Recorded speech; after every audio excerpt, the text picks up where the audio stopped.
దీంతో పొలిటికల్ మిర్చి అది ఆయన రాజకీయ ప్రత్యర్థులకు ఒక అస్త్రం. ఆ నేతను ఇరుకాటంలో పెట్టాలనుకున్నప్పుడల్లా ఆ అస్త్రాన్ని ప్రత్యర్థులు తెరపైకి తెస్తారు. ఇప్పటి వరకు ప్రత్యర్థుల అస్త్రాలని ఆ సీనియర్ నేత సమర్థవంతంగా తిప్పికొట్టగలిగారు. ఈసారి మాత్రం ఆయన పప్పులుడకవని ప్రత్యర్థులు అంటున్నారట. అయితే నీతి నిజాయితీలే తనకు శ్రీరామరక్ష అని కౌంటర్ ఇస్తున్నారట ఆ సీనియర్ నేత. ఇప్పటిదాకా అనేక వివాదాలకు కేంద్ర బిందువుగా మారిన ఆ సంస్థపై ఈసారి ఎలాంటి అంశాలు తెరపైకొస్తాయా అని ఆ ఉమ్మడి జిల్లాలోని రాజకీయ వర్గాలు ఉత్కంఠగా ఎదురు చూస్తున్నాయట. ఇంతకీ ఎవరా సీనియర్ లీడర్, ఏంటా సంస్థ?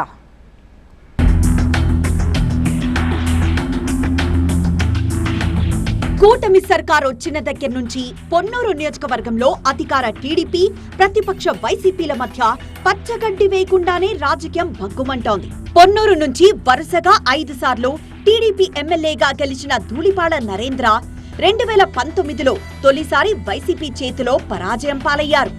ఇక 2024 ఎన్నికల్లో పొన్నూరు నియోజకవర్గం నుంచి వైసీపీ అభ్యర్థిగా పోటీ చేసిన అంబటి మురళీకృష్ణను ఓడించి మరో విజయాన్ని తన ఖాతాలో వేసుకున్నారు ధూళిపాడ నరేంద్ర. ఇక ఎన్నికలు ముగిసిన ఎమ్మెల్యే ధూళిపాడ నరేంద్ర, వైసీపీ నేత అంబటి మురళీకృష్ణ మధ్య పొలిటికల్ పంచాయతీకి ఫుల్ స్టాప్ పడలేదు. ఇద్దరు నేతలు ఒకరిపై మరొకరు విమర్శలు చేసుకుంటూనే ఉన్నారు. వైసీపీ అధికారంలో ఉన్నప్పుడు అనుమతులు లేకుండా గ్రీన్ గ్రేజ్ పేరుతో అంబటి మురళి అపార్ట్మెంట్స్ నిర్మాణం చేపట్టారని ఎమ్మెల్యే ధూళిపాడ ఆరోపించారు. దానికి సంబంధించి కొన్ని ఆధారాలు చూపించి కొన్నాళ్ల పాటు నిర్మాణాన్ని నిలిపివేయించారు. దీంతో అంబటి మురళి కోర్టును ఆశ్రయించి నిర్మాణాలు కొనసాగేలా అనుమతులు పొందగలిగారు. దీంతో ఇద్దరి మధ్య వివాదం మరింత రాజుకుందట. ఇక మొక్కజొన్న కొనుగోళ్ల పేరుతో ఎమ్మెల్యే ధూళిపాడ నరేంద్ర రైతులను మోసం చేస్తున్నారంటూ మురళి ఘాటుగా ఆరోపణలు, విమర్శలు గుప్పించారు. సంగం డైరీ సంస్థకు అనుబంధంగా ఉన్న దాణా కంపెనీ పేరుతో మద్దతు ధర కంటే తక్కువకే రైతుల దగ్గర నుంచి మొక్కజొన్నను ధూళిపాడ కొనుగోలు చేశారని మురళి ఆరోపించారు. మద్దతు ధరకు మొక్కజొన్న కొనుగోలు చేయాలంటూ ఆందోళనలు చేశారు. సంగం డైరీ రైతుల సంస్థ అని, దానికోసం మార్కెట్లో ఎప్పటి నుంచో మొక్కజొన్న కొనుగోలు చేస్తున్నామని మురళికి ధూళిపాడ కౌంటర్ ఇచ్చారు. అంబటి మురళీనే తన అనుచరుల చేత మొక్కజొన్నను తక్కువ రేటుకు కొనుగోలు చేయించారని ధూళిపాడ ప్రత్యారోపణలు చేశారు. వీళ్ళిద్దరి మధ్య చెలరేగిన మాటల వివాదంతో ఉమ్మడి గుంటూరు జిల్లాలో మొక్కజొన్న పంట రాజకీయ మంట అన్నట్లుగా పరిస్థితి తయారైంది. మొక్కజొన్న గట్టు మీద సవాళ్లు విసురుకుంటూ నేతలు శివాలెత్తిపోయారు. ఇది కాస్త మామిళ్లపల్లిలో మొక్కజొన్న గోడౌన్ను సీజ్ చేయడం, తిరిగి ఓపెన్ చేయడం వరకు రకరకాలుగా రాజకీయం రచ్చ నడిచింది. ఈ వివాదం కాస్త చల్లారిందనుకునే లోపే అంబటి మురళి మరో బాంబు పేల్చారు. మరోసారి సంగం డైరీ అస్త్రాన్ని బయటికి తీసి ధూళిపాడ నరేంద్రపై ప్రయోగించారు. సంగం డైరీలో మనీ లాండరింగ్ జరుగుతోందని అంబటి మురళి ఆరోపించారు. దీనిపై సిబిఐ, ఈడీ చేత విచారణ జరిపించాలని ఆయన డిమాండ్ చేశారు. అంబటి మురళి చేసిన ఈ వ్యాఖ్యలు ఉమ్మడి గుంటూరు జిల్లాలో తీవ్ర కలకలం రేపాయి. గతంలో కాంగ్రెస్ సమయంలోనూ, ఆ తర్వాత వైసీపీ అధికారంలో ఉన్నప్పుడు కూడా ధూళిపాడ నేతృత్వంలోని సంగం డైరీపై అప్పటి ప్రభుత్వాలు ప్రత్యేక దృష్టి పెట్టాయి. గత వైసీపీ హయాంలో సంగం డైరీలో అక్రమాలు జరిగాయని ఆరోపిస్తూ ఆ సంస్థ చైర్మన్ గా ఉన్న ధూళిపాడను అరెస్టు కూడా చేశారు. గుంటూరు జిల్లాలో పాడి రైతుల సహకార సంఘంగా సంగం డైరీ ప్రస్థానం ప్రారంభమైంది. ధూళిపాడ నరేంద్ర తండ్రి వీరయ్య చౌదరి దీన్ని ప్రారంభించి ఆ సంస్థకు చైర్మన్ గా కూడా పనిచేశారు. 10 ఏళ్ల క్రితం సంగం డైరీకి ధూళిపాడ నరేంద్ర చైర్మన్ అయ్యారు. అప్పట్నుంచి నరేంద్ర ప్రత్యర్థులు సంగం డైరీని రాజకీయ అస్త్రంగా మార్చుకున్నారని టాక్. సంగం డైరీ అస్త్రంతో వీలు చిక్కినప్పుడల్లా ధూళిపాడ నరేంద్రపై ఆరోపణలు చేస్తున్నారని జిల్లా పొలిటికల్ సర్కిల్స్ లో చర్చ జరుగుతోందట. సంగం డైరీకి అనుబంధంగా పశుదాణా కంపెనీ ఒక ఆసుపత్రిని కూడా ఏర్పాటు చేశారు. సంగం డైరీతో పాటు పశుదాణా కంపెనీ ఆసుపత్రిపై కూడా అంబటి మురళి ఆరోపణలు గుప్పించారు. ఆసుపత్రిని ఏర్పాటు చేసి ధూళిపాడ కుటుంబ సభ్యులే దోచుకుంటున్నారని ఆయన ఆరోపించారు. సంగం డైరీ రైతులదైతే 10 ఏళ్లుగా చైర్మన్ ఎందుకు మారడం లేదని మురళి ప్రశ్నిస్తున్నారు. రైతుల పేరుతో ఏర్పాటు చేసిన సంగం డైరీ ప్రస్తుతం లిమిటెడ్ కంపెనీగా మారిందని, దానిపై ధూళిపాడ గుత్తాధిపత్యం సాధించి దోచుకుంటున్నారన్నారు మురళి. మొక్కజొన్న కొనుగోళ్లలో ఇద్దరి మధ్య షురు అయిన పొలిటికల్ వార్ అటు తిరిగి ఇటు తిరిగి చివరకు సంగం డైరీ వైపు మళ్లిందనే చర్చ జరుగుతోందట. గతంలో సంగం డైరీపై ఎన్ని ఆరోపణలొచ్చినా ధూళిపాళ్ల వాటిని తిప్పికొట్టగలిగారు. ఈసారి అంబటి మురళి అస్త్రాలను నరేంద్ర ఎలా ఎదుర్కొంటారా అని పొన్నూరు రాజకీయ వర్గాలు ఆసక్తిగా ఎదురుచూస్తున్నాయి.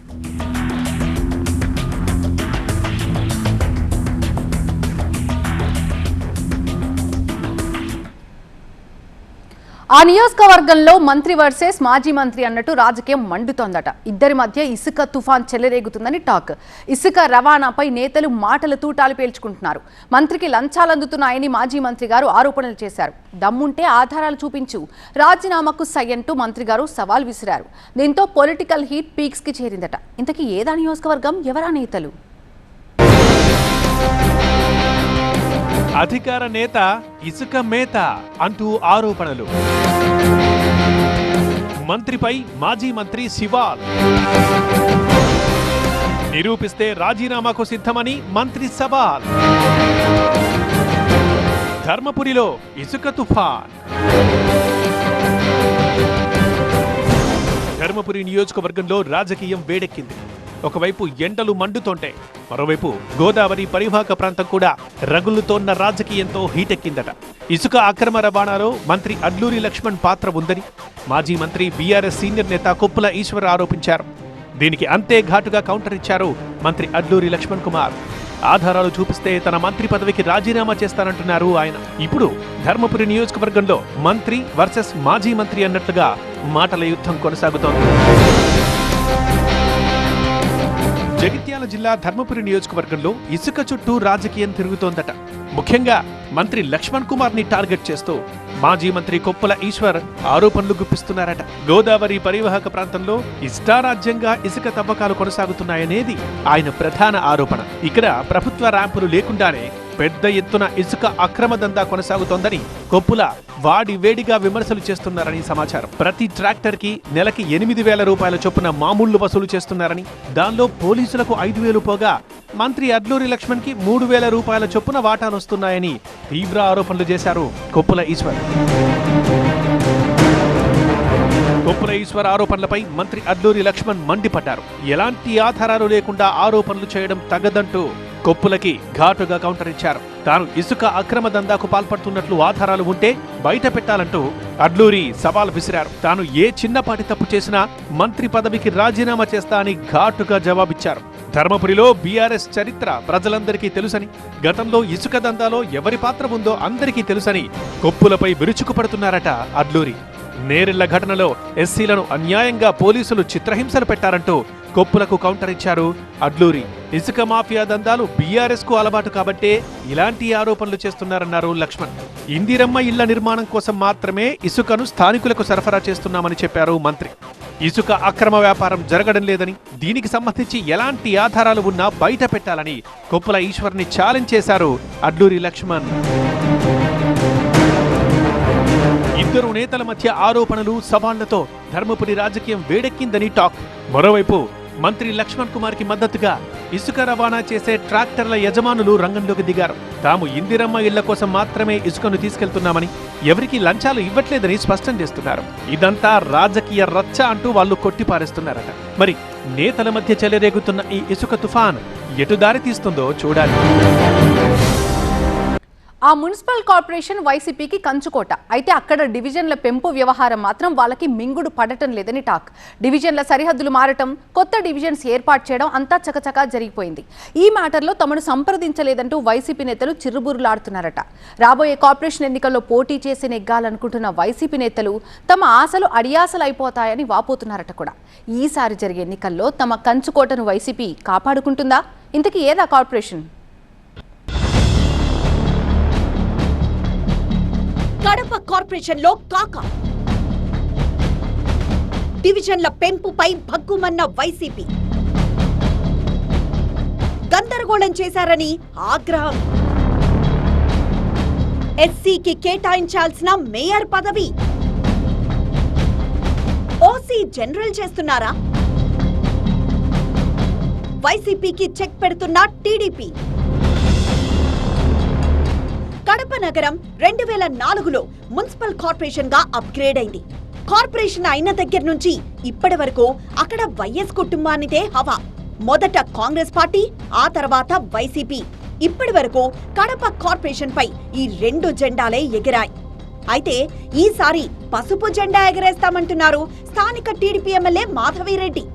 ఇక మున్సిపాలిటీలు, కార్పొరేషన్ల డీలిమిటేషన్ లో భాగంగా కడప కార్పొరేషన్ లో డివిజన్లు 50 నుంచి 66కు పెరిగాయి. కడప కార్పొరేషన్ లో డివిజన్ల పెంపు వ్యవహారం వైసీపీ నేతలకు మింగుడు పడ్డం లేదని సమాచారం. వైసీపీకి అనుకూలంగా ఉన్న డివిజన్లు తారుమారయ్యాయని వాళ్లు ఆవేదన వ్యక్తం చేస్తున్నారట. ఇక డివిజన్ల విభజన సమయంలో తమను సంప్రదించలేదని విపక్ష నేతలు మండిపడుతున్నారట.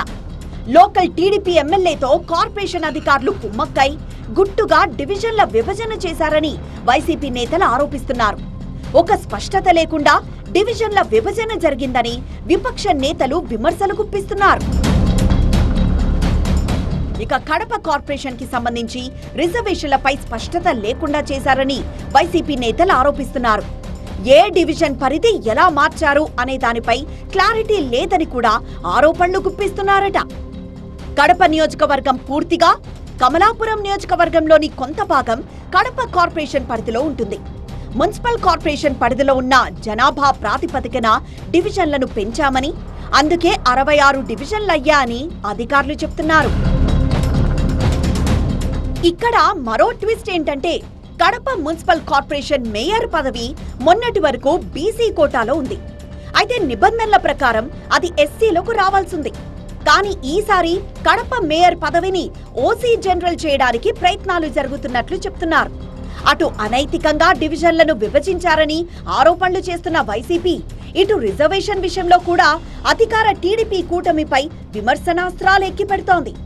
అయితే డివిజన్ల మార్పుతో ఎలాగైనా సీటు దక్కించుకొని పోటీ చేయాలన్న వైసీపీ నేతల ఆశలపై నీళ్లు చల్లినట్లయిందని చెప్తున్నారు.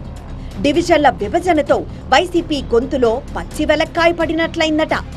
సీట్ల పెంపుతో రాబోయే ఎన్నికల్లో వైసీపీకి చెక్ పెట్టి మేయర్ పీఠాన్ని టీడీపీ దక్కించుకుంటుందా అని లోకల్ పొలిటికల్ సర్కిల్స్ లో చర్చ జరుగుతోందట. అధికార కాంగ్రెస్ అత్యధిక ప్రాధాన్యత ఇచ్చిన జిల్లా అది. పార్టీలో బడా నేతలకి అది అడ్డా కూడా. ఆ ఒక్క జిల్లాకే 1/2 డజన్ వరకు రాష్ట్ర స్థాయి కార్పొరేషన్ చైర్మన్ పదవులు కట్టబెట్టారు కూడా. అయినా అక్కడి కాంగ్రెస్ నేతల్లో ఏ మాత్రం జోష్ కనిపించడం లేదట. భారీగా పదవులను కేటాయించిన ఆ స్థాయిలో అక్కడి నేతల్లో ఉత్సాహం కూడా కనిపించడం లేదని గట్టిగా టాక్ వినిపిస్తోంది. పదవులు ఎన్నిచ్చినా అక్కడి కాంగ్రెస్ నేతలు ఇంకా అసంతృప్తిగానే కనిపిస్తున్నారట. దీనికి తోడు నేతల మధ్య తలెత్తుతున్న వివాదాలు వీధికెక్కి పార్టీ పరువు బజారున పడుతుందని క్యాడర్ వాపోతుందట. ఓవైపు ప్రతిపక్షాలు ఉరకలేసే ఉత్సాహంతో ముందుకెళ్తుంటే అక్కడి అధికార పార్టీ నేతలు మాత్రం ఎవరికి వారే అన్నట్టు తలోదారిన పోతున్నారట. ఇంతకీ ఏదా జిల్లా? అక్కడి కాంగ్రెస్ నేతలకు ఇంకా ఎందుకంత అసంతృప్తి? పదవుల్లో పెద్దపీట, 1/2 డజను టాప్ పోస్టులు, కొలువులిచ్చినా కోపమా? నేతలు అలక వీడరా? నిజామాబాద్ లీడర్లలో జోష్ కరువు. ఉమ్మడి నిజామాబాద్ జిల్లా కాంగ్రెస్ లో ఒక రకమైన నిస్తేజం కనిపిస్తోందనే చర్చ రాజకీయ వర్గాల్లో జోరుగా సాగుతోందట. ఒకవైపు ప్రతిపక్షాలు సందర్భం వచ్చినప్పుడల్లా ప్రభుత్వంపై విమర్శలతో విరుచుకుపడుతుంటే, మరోవైపు జిల్లా అధికార పార్టీ ప్రధాన నేతలు తమకేమీ పట్టనట్టు వ్యవహరిస్తున్నారనే టాక్ వినిపిస్తోంది. విపక్షాల విమర్శల్ని తిప్పికొట్టేందుకు లీడర్లు ఎవరూ ముందుకు రాకపోవడం కాంగ్రెస్ క్యాడర్ ని ఆశ్చర్యానికి, ఆందోళనకి గురిచేస్తోందట. ఉమ్మడి నిజామాబాద్ జిల్లాకి పదవుల కేటాయింపులో కాంగ్రెస్ మొదటి నుంచి అత్యధిక ప్రాధాన్యతనిస్తోందని చెప్తున్నారు. జిల్లాకి కేబినెట్ లో బెర్త్ దొరక్కపోయినా లోకల్ లీడర్లకు అంతకంటే ఎక్కువగానే పార్టీ న్యాయం చేసిందట. మరీ ముఖ్యంగా సీనియర్ నేతలకు సముచిత స్థానం కల్పించింది. దీనికి తోడు 1/2 డజన్ వరకు రాష్ట్ర స్థాయి కార్పొరేషన్ చైర్మన్ పదవుల్ని జిల్లాకే కట్టబెట్టింది. అటు పార్టీ పదవుల్లోనూ ప్రాధాన్యతనిస్తోందని సమాచారం. ఇక ఉమ్మడి జిల్లాలో కాంగ్రెస్ పార్టీకి 4 ఎమ్మెల్యేలుండగా బాన్స్వాడ నుంచి గెలిచిన సీనియర్ నేత పోచారం శ్రీనివాస్ రెడ్డి కూడా కాంగ్రెస్ వెంట నిలుస్తున్నారు. అలాంటప్పుడు పార్టీ ఎంత బలంగా కనిపించాలి, ఎంత పొలిటికల్ హల్చల్ చేయాలి? కానీ అవేవీ కనిపించట్లేదని కాంగ్రెస్ క్యాడర్ వాపోతోందట. ఉమ్మడి నిజామాబాద్ జిల్లాకి కాంగ్రెస్ ఎంతో ప్రాధాన్యతనిచ్చినప్పటికీ నేతల మధ్య ఉన్న వర్గ విభేదాలతో జిల్లా పార్టీలో ఐక్యత కరువైందని సమాచారం. ఎప్పుడూ ఏదో ఒక మ్యాటర్తో పొలిటికల్ హీట్ పెరగడం, నేతల మధ్య విభేదాలు రచ్చకెక్కడం అధిష్టానానికి తలనొప్పి తెస్తోందట. ఇక అసెంబ్లీ నియోజకవర్గాల్లో కూడా ఇదే పరిస్థితి కనిపిస్తోందంటున్నారు. ఏ నియోజకవర్గం చూసినా గ్రూప్ వారే నడుస్తోందట. దీంతో ఎన్ని పదవులు కట్టబెట్టినా కాంగ్రెస్ నేతలు అసంతృప్తితోనే కనిపిస్తున్నారని టాక్. ఇక జిల్లాలో విపక్ష బీఆర్ఎస్, బీజేపీలు అవకాశం దొరికినప్పుడల్లా కాంగ్రెస్ ప్రభుత్వంపై విరుచుకుపడుతున్నాయి. ఏ అంశం దొరికినా దాన్ని ఆయుధంగా మార్చుకుని అధికార పార్టీపై దాడి చేస్తున్నాయి. ధాన్యం కొనుగోళ్లలో ఆలస్యం, అధికార కాంగ్రెస్ వైఫల్యం అంటూ ఆ రెండు పార్టీలు పెద్ద ఎత్తున ప్రజల్లోకి వెళ్లాయి. నిరసన కార్యక్రమాలతో హోరెత్తించాయి. ఇక కాంగ్రెస్ పార్టీ కొత్త కార్యాలయ నిర్మాణానికి కేటాయించిన స్థలం కూడా విపక్షాలకు అస్త్రంగా మారిందట. విపక్షాలు ఒక రేంజ్ లో విరుచుకుపడుతుంటే అదే స్థాయిలో కాంగ్రెస్ నేతలు కౌంటర్ ఇవ్వకపోవడం పార్టీ వర్గాల్లో చర్చగా మారిందట. ఉమ్మడి జిల్లా పార్టీలో నాయకులు చాలా మంది ఉన్నప్పటికీ పార్టీకి డ్యామేజ్ జరుగుతున్నా వాళ్ళు పట్టించుకోవట్లేదట. ఇక టీపీసీసీ చీఫ్ మహేష్ కుమార్ గౌడ్ ఒక్కరే ప్రభుత్వంపై ప్రతిపక్షాలు చేస్తున్న విమర్శల్ని తిప్పికొట్టే ప్రయత్నం చేస్తున్నారట. ఆయన జిల్లా పర్యటనకు వచ్చినప్పుడల్లా విపక్షాలకు గట్టిగా కౌంటర్ ఇస్తున్నారట. అయితే ఇది కూడా జిల్లా కాంగ్రెస్ పార్టీలో నిస్తేజానికి ఒక కారణమనే ప్రచారం జరుగుతోంది. నిజామాబాద్ మహేష్ కుమార్ గౌడ్ సొంత జిల్లా కావడంతో ఏం జరిగినా ఆయన చూసుకుంటారులే అనే భావనలో ప్రధాన నాయకులున్నారని టాక్. దీంతో ద్వితీయ శ్రేణి నాయకులు కూడా పెద్దగా పట్టించుకోవడం మానేశారట. కాంగ్రెస్ సర్కార్పై, ముఖ్యమంత్రిపై ప్రతిపక్షాలు విమర్శలు చేస్తే దానికి కౌంటర్ ఇవ్వాల్సిన స్థానిక నేతలు కాడి కింద పారేస్తున్నారని చర్చ జరుగుతోంది. జిల్లా పార్టీ నేతలు ఇలాగే వ్యవహరిస్తే పార్టీ దెబ్బతింటుందని క్యాడర్ వాపోతోంది.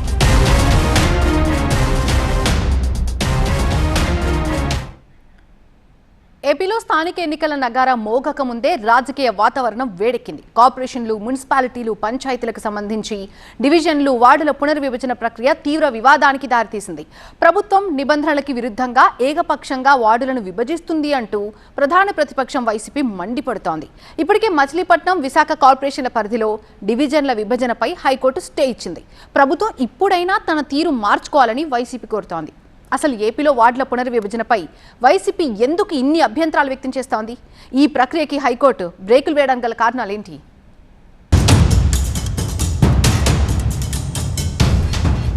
ఏపీలో స్థానిక సంస్థల ఎన్నికల నిర్వహణకు ప్రభుత్వం వేగంగా అడుగులు వేస్తోంది. దీనిలో భాగంగా రాష్ట్ర వ్యాప్తంగా ఉన్న మున్సిపల్ కార్పొరేషన్లు, మున్సిపాలిటీలు, నగర పంచాయతీల్లో డివిజన్లు, వార్డుల పునర్విభజన ప్రక్రియకు శ్రీకారం చుట్టింది.